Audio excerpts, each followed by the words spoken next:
这联盟是不是有点过于针对哈登了呀？你看这个最佳阵容的名单，我没放一阵的，因为哈登确实进不了一阵，这个咱们承认，对吧？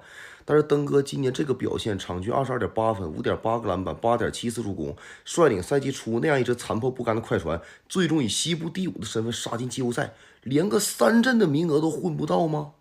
联盟咱不能这么针对登哥吧？